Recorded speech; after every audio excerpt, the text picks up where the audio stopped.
So a warm welcome to the final part of the What Would You Do series.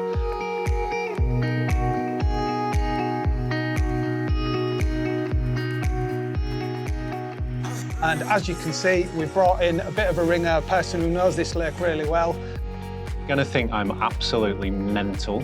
Right, I'm going for the upper layers. Well, lovely, someone's chosen the upper layers box. So you're fishing micros, I'm fishing boilies. Yep. I'll go down in the corner. That means I have less room to travel to my That's it, swim. yeah, I'll take it. Yeah.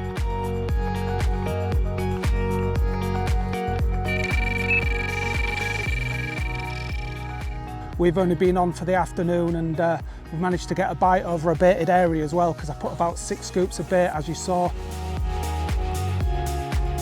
Well, it's rock solid.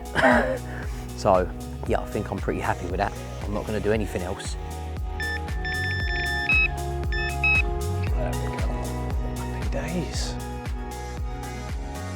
Kind of confident that that middle rod kicks off again tonight. I'm hoping it does, so it would be nice to get, because we've been a bit unlucky on the fish sizes. We've really, been haven't really we? unlucky.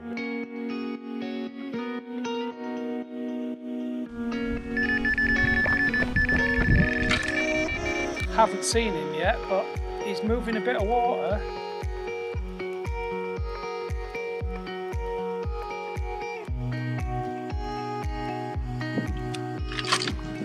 Yeah, it's probably been down there about half an hour.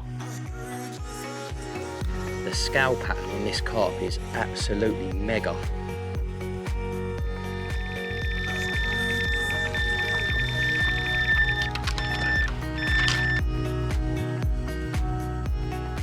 The size of the fish, they're like absolute pound for pound kings, they are.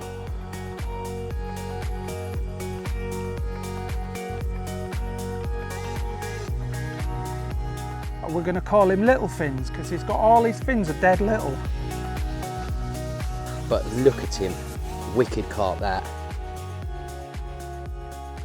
I've had 2 cracking mirrors this session, really, really pleased.